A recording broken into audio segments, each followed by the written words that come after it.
Pendalaman Alkitab yang tepat bagi orang Kristen. Nas, 2 Timotius 2 ayat 2. Apa yang telah engkau dengar daripadaku di depan banyak saksi, percayakanlah itu kepada orang-orang yang dapat dipercayai yang juga cakap mengajar orang lain. Gereja bertanggung jawab untuk memelihara dan mempertahankan ketentuan rasuli asli dan benar yang ditemukan dalam Alkitab dan mempercayakannya kepada orang tanpa tercemar. Hal ini menunjukkan perlunya pembinaan pendalaman Alkitab di dalam gereja.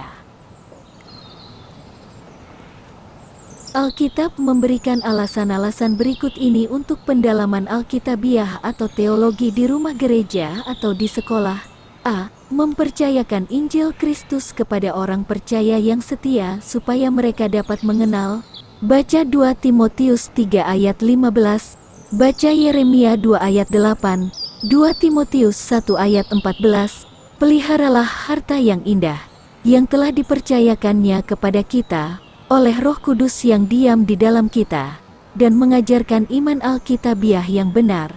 Baca 1 Timotius 4 ayat 6-11 dan 2 Timotius 2 ayat 2.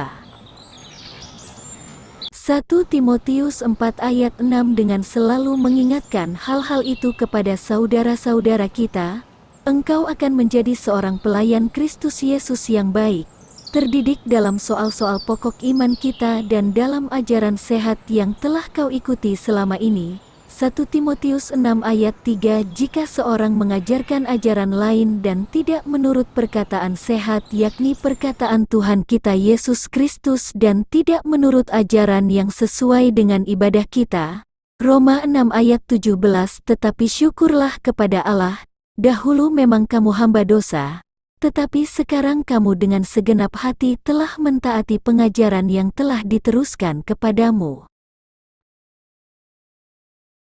B. Menunjukkan kepada pelajar betapa pentingnya tetap berjuang untuk mempertahankan iman yang telah disampaikan kepada orang-orang kudus. Yudas 1 ayat 3.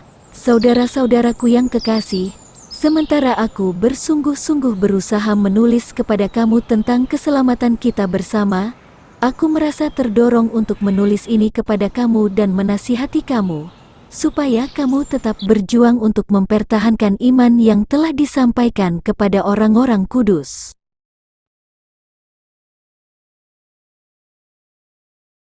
Dan jangan memberikan harapan kepada mereka untuk mempertahankannya terhadap semua teologi palsu. 1 Timotius 6 ayat 3-4. Jika seorang mengajarkan ajaran lain dan tidak menurut perkataan sehat yakni perkataan Tuhan kita Yesus Kristus dan tidak menurut ajaran yang sesuai dengan ibadah kita, ia adalah seorang yang berlagak tahu padahal tidak tahu apa-apa. Penyakitnya ialah mencari-cari soal dan bersilat kata, yang menyebabkan dengki, cedera, fitnah, curiga. 1 Timotius 4 ayat 1. Tetapi Roh dengan tegas mengatakan bahwa di waktu-waktu kemudian ada orang yang akan murtad lalu mengikuti roh-roh penyesat dan ajaran setan-setan. C. Membantu pelajar untuk bertumbuh terus dalam watak melalui ajaran yang sesuai dengan ibadah. Yosua 1 ayat 8.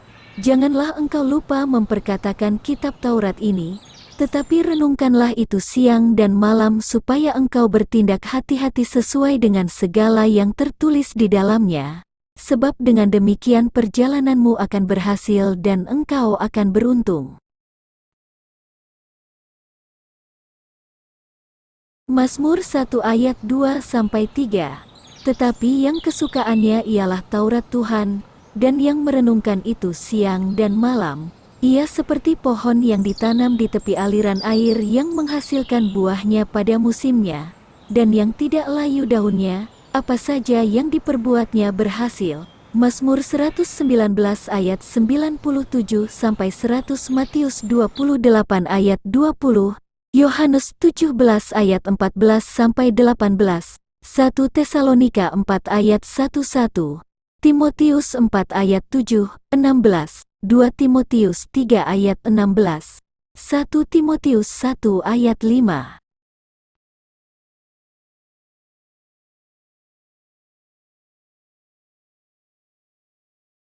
D. Memperlengkapi pelajar untuk memperkuat dan mendewasakan orang percaya lain supaya bersama-sama dapat mencerminkan gambar Kristus dalam rumah, gereja lokal, dan tubuh Kristus.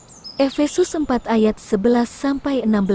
E. Menuntun pelajar kepada pemahaman dan pengalaman yang lebih mendalam mengenai kerajaan Allah di bumi ini dan pertentangannya dengan kuasa iblis. Efesus 6 ayat 10-11.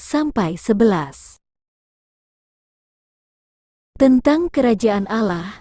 F. Memotivasi pelajar melalui kebenaran kekal dari Injil, untuk mengabdi dengan sepenuh hati untuk menginjili orang terhilang dan memberitakan Injil kepada semua bangsa dalam kuasa Roh Kudus. Matius 28 ayat 18-20, Markus 16 ayat 15-20.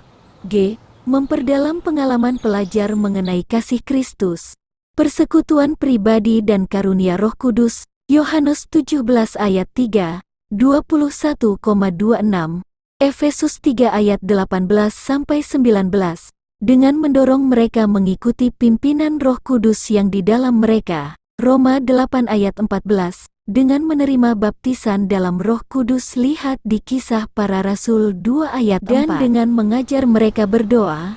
Lihat di Matius 6 ayat 9. Berpuasa. Baca di Matius 6 ayat 16. Dan beribadah, sementara menantikan kedatangan Kristus yang mulia dengan semangat rohani yang sama dengan orang saleh. Baca di 2 Timotius 4 ayat 8, Titus 2 ayat 13. Jelaslah dari alasan-alasan ini bahwa pengajaran harus dilaksanakan oleh mereka yang sungguh setia kepada Alkitab sebagai firman Allah yang diilhamkan sepenuhnya. Baca 2 Timotius 1 ayat 13-14. Pengilhaman dan kekuasaan Alkitab dan kepada Roh Kudus dan pelayanannya dalam kebenaran, keadilan dan kuasa. 2 Timotius 1 ayat 14. 3. Perhatikan bahwa pendalaman Alkitabiah yang benar menekankan kebenaran yang sejati, yaitu mengenal, menjadi, dan melakukan, dan bukan sekedar mengetahui fakta dan kebenaran Alkitabiah saja. Kebenaran-kebenaran akbar yang terungkap dalam Alkitab merupakan kebenaran yang menebus, dan bukan kebenaran akademis saja. Karena meliput masalah hidup dan mati, kebenaran itu menuntut tanggapan dan keputusan pribadi dari pembina dan pelajar, atau pembawa firman Allah dan jemaat gereja. Yakobus 2 ayat 17, demikian juga halnya dengan iman. Jika iman itu tidak disertai perbuatan, maka iman itu pada hakikatnya adalah mati.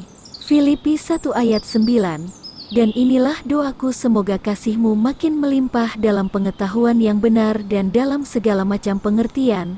Semoga pembelajaran tentang pendalaman Alkitab ini dapat berguna, bermanfaat dan menjadikan iman kita semakin kuat. Sekian, terima kasih. Tuhan Yesus memberkati kita. Amin.